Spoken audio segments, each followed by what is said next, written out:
connaissons des histoires de légende. Nous avons lu des contes. Nous avons appris la mythologie sur les dieux et les déesses, la puissance mystique du surnaturel. Mais cet événement, l'humanité, ne pourrait pas avancer sans lui. L'histoire est passée au second plan sur son nom. Elle est l'aiguille dans la botte de foin de la liberté. La vraie définition d'une âme forte et d'une détermination à accomplir son destin. Choisie par les lois, les dieux se réjouissent en son nom. Elle s'appelle Marie-Jeanne, la Martinière, la mère de la liberté. Née en 1772 dans une plantation de Saint-Domingue, Haïti, d'un père autochtone prisonnier de guerre nommé Cabot et d'une mère servante britannique sous contrat nommée Brigitte, dans une région appelée Porte-à-Piment-les-Anglais, un ancien avant-poste colonial anglais. Elle est née d'un destin, forgé par la lutte, la résilience et la persévérance, une belle histoire d'amour. Calculant par l'alignement des constellations la recherche de la liberté et du bonheur, ils ont tous deux compris la gravité de l'union et les conséquences d'une graine qui peut éventuellement conduire à une condamnation à mort. Cabot a quitté la plantation et est devenu un maron, cherchant une alliance avec des tribus voisines cachées, tandis que Brigitte recueille des informations secrètes auprès des propriétaires de plantations et des soldats. L'insurrection de Cabot est en hausse. Brigitte était une travailleuse du sexe, trafiquant dès son plus jeune âge en Amérique. Son corps était son arme, alors qu'elle endure la dépravation de nombreux esprits déviants sexuels. Elle pense également à l'avenir de son enfant qui va bientôt naître. Ils se rencontrent tous les deux dans des grottes secrètes. Ils font l'amour, de manière rituelle, en évoquant le royaume ancestral, demandant un passage sûr et une protection pour Brigitte et l'enfant. Cabot était un beau corps, un chaman spirituel voyou, un prêtre vaudou. Il lui a donné de nombreux cadeaux spirituels, du collier, du sac mojo, des coupes corporelles, une protection complète contre toutes les attaques psychiques potentielles sur l'enfant pendant qu'elle est enceinte. Il agissait comme si la mort était proche. L'union était sacrée entre ces deux-là. Ils partagent également des informations et des stratégies sur le futur soulèvement et la possibilité d'élever une famille ensemble. Des semaines plus tard, la trahison et la jalousie, toujours cachées dans chaque réalité, des amis de bordel, suivent Brigitte lors de réunions nocturnes et exposent le complot. Cabot a été torturé et pendu en public, et Brigitte a été vendue à une plantation française impitoyable dans la région. 8 mois plus tard, l'enfant prodige était là, du nom de la Sainte Vierge Marie. Elle est née en esclavage dans la colonie française de Saint-Domingue. Marie-Jeanne a enduré les dures réalités de la servitude dès son plus jeune âge. Sa mère Brigitte savait que c'était une question de temps avant que ces pervers démoniaques ne s'en prennent à son innocence.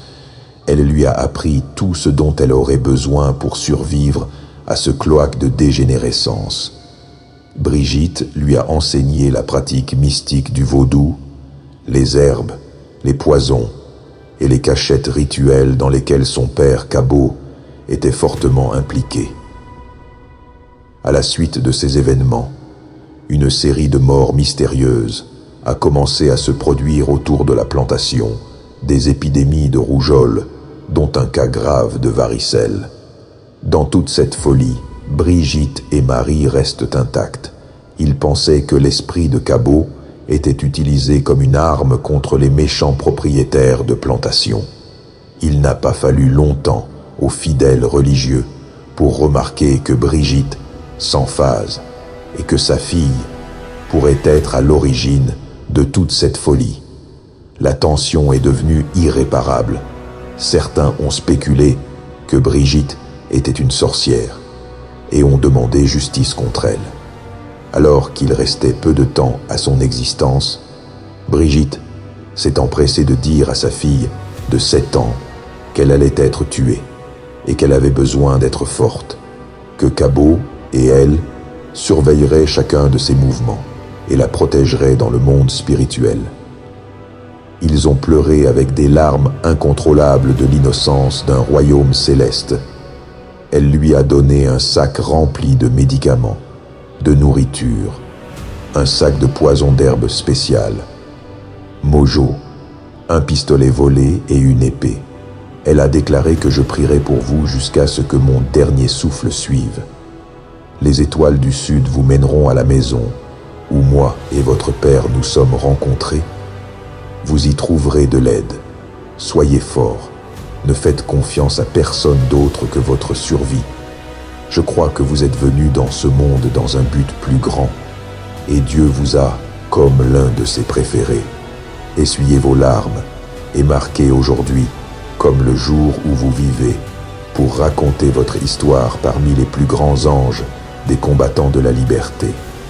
Brigitte la serre dans ses bras une dernière fois, l'embrasse sur le front et un long regard la regarde, sachant que c'est le dernier membre restant de sa lignée et une tragédie à la porte avec des préjugés extrêmes.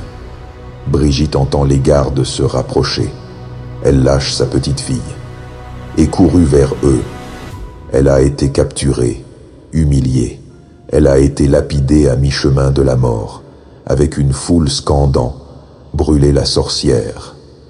De loin, Marie entendait la foule en liesse applaudir le malheur de sa mère innocente. Elle entendait et ressentait la douleur atroce qu'elle devait endurer. Brigitte s'est brûlée au steak et au cours de sa dernière heure, elle a souhaité un monde meilleur, un monde où l'amour, l'honneur et le respect seraient la vertu de la vie. La jeune Marie retourne chez ses parents, lieu d'origine, Porte à Piment, les Anglais. Avec une forte pluie cette nuit-là, elle s'est réfugiée à côté d'un pub de nuit, en attendant que la pluie ralentisse. Dans le brouillard de sa tragédie, une dispute éclate au fond du pub, où elle se met à l'abri de la forte pluie. Une bagarre éclate entre un client amer et insatisfait et le gérant du bordel. La petite Marie avait peur de ne pas savoir quoi faire, surtout suite à une expérience traumatisante de perdre la seule personne au monde, sa mère bien-aimée, Brigitte. En entendant la disparité et la peur de cette femme qui se fait battre, la petite Marie réagit sans hésiter. Elle a pointé son arme de poing sur l'agresseur en lui disant d'arrêter. Sinon l'agresseur s'est enfui des lieux. Marie aide la femme à se remettre sur pied et elle se trouve être la madame de ce fameux pub bordel. Elle a été émerveillée par cet événement inattendu en voyant un enfant avec un tel niveau de maturité et de compassion. Cette expérience entraîne ces deux-là dans un amour inconditionnel et un voyage de longue durée. Elle est devenue sa nouvelle tutrice légale, Victoria Montou, l'affiche de tous les murmures de la ville. Mary Jane a grandi pour devenir la merveille que l'univers attendait. Elle franchit ses derniers obstacles comme aucune autre, de la perte de ses deux parents dans son jeune âge à un puissant combattant de la liberté. Elle était une maîtrise linguiste, parlait couramment 4 langues, de l'anglais, du français, de l'espagnol et du créole, langue maternelle. Sa beauté rivalise avec l'imagination d'une création parfaite. Sa présence et sa personnalité sont légendaires, ses yeux dominant le ciel sur terre. Elle était le centre d'attraction de la ville. En tant qu'interprète, elle chantait la nature abusive de la captivité, la misère et la déshumanisation des vies dans ses champs de plantation. Elle a réussi à faire passer des messages énigmatiques pour le recrutement dans sa performance. Elle a réussi à créer l'une des sociétés secrètes les plus puissantes du pays. L'ordre secret Bousin, le cœur de la révolution haïtienne. D'écrire comme bout, ce qui signifie beaucoup, beaucoup, terme français. Zen signifiant information secrète, langue maternelle, créole. La société Bouzen a été le premier réseau de renseignement des services secrets de la révolution haïtienne. La société a utilisé des tactiques de bordels, telles que la prostitution, la magie sexuelle, le chantage noir, l'homicide, l'enlèvement, la rançon, les espions et la politique, pour jouer le rôle de l'avocat du diable. Marie-Jeanne l'a compris. Pour défier ces démons, il faut maîtriser son menu, son goût et son addiction. Dans un monde où le classisme, le colorisme et la beauté sont les normes d'un monde haineux, Marie-Jeanne sait que le sacrifice de sa chair fait partie de ce qu'il faut pour traverser ces temps périlleux et coucher avec l'ennemi afin de garder un sentiment de paix à l'œil des ténèbres. Alors que les murmures de rébellion résonnaient dans les champs de canne à sucre et les jungles d'Haïti, Marie-Jane s'est sentie attirée par la cause de la libération. Elle a finalement retrouvé le côté paternel indigène de la famille. L'esprit de Cabot a rallumé la flamme de la libération totale et l'essence de sa mère, Brigitte, est montée au rang de Loa. Sa transition a été pure avec de bonnes intentions pour l'humanité. Son âme appartenait au royaume des ancêtres en tant que maman Brigitte, un esprit vaudou des morts du monde guédé. Lors d'une cérémonie, son nom est appelé pour guider et protéger. Marie a rejoint d'autres femmes intrépides comme Sanit Belair, Dédé Basile et Victoria Montou, aux côtés d'autres hommes courageux pour lutter contre le mal. Elle s'est rendue sur le champ de bataille, maniant sa machette avec habileté et détermination. Elle était également une tireuse d'élite à portée illimitée. Elle a combattu aux côtés de titans comme Toussaint Louverture, Jean-Jacques Dessalines et d'autres figures légendaires, affrontant la puissance des puissances coloniales avec un défi inébranlable. Elle a épousé un commandant de garnison nommé Louis-Dore Lamartinière. Elle était une femme, avec de nombreuses chaussures à remplir. Elle cuisinait, elle lavait et aidait le camp, les soldats tout en étant conférencière motivatrice et manbo distribuant des sacs de mojo et des rituels secrets pour se protéger. Des balles, dans la guerre de la Crétapierroc. Elle était souvent décrite comme portant une ceinture d'acier autour de la taille, à laquelle pendait un sabre, avec un fusil en bandoulière.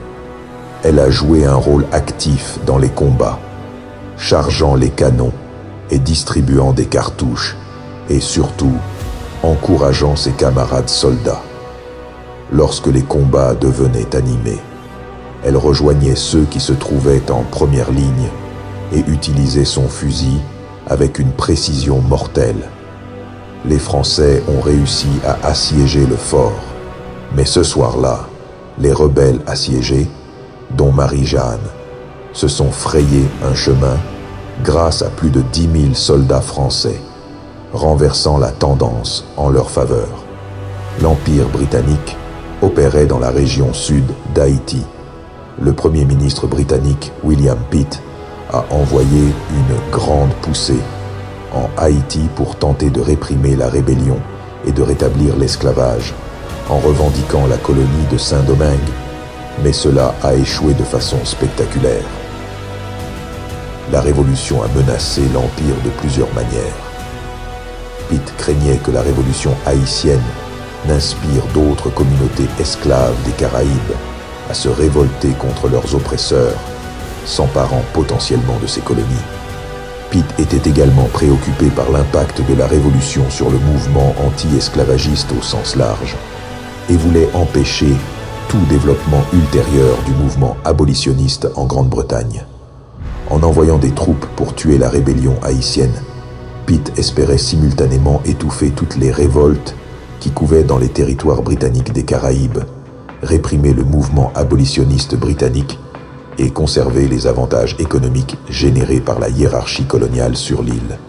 L'implication de Pitt n'a pas réussi à apporter un succès colonial, car la campagne a coûté aux Britanniques 4 millions de livres sterling et trop de victimes pour être justifié.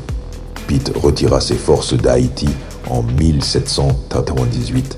Il faut savoir que la plume est plus puissante que l'épée.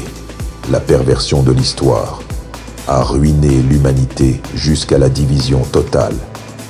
Que l'histoire d'Haïti est l'histoire du monde. L'histoire de Marie-Jeanne est le symbole ultime du sacrifice, de l'unité, de la force, de la résilience et de la compassion. Son histoire défie la race, le genre et la spiritualité.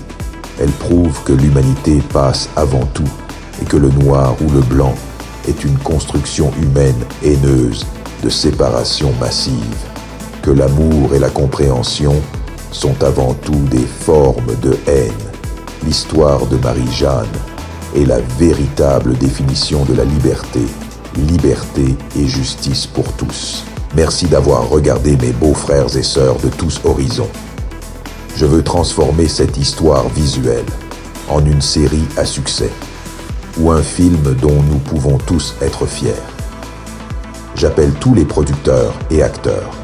Rassemblons-nous et honorons les ancêtres avec cette merveilleuse histoire. Cash App ou PayPal pour un don de toutes sortes si vous appréciez les leçons visuelles d'histoire cachée. Aimez, partagez, abonnez-vous. Cliquez sur le lien ci-dessous.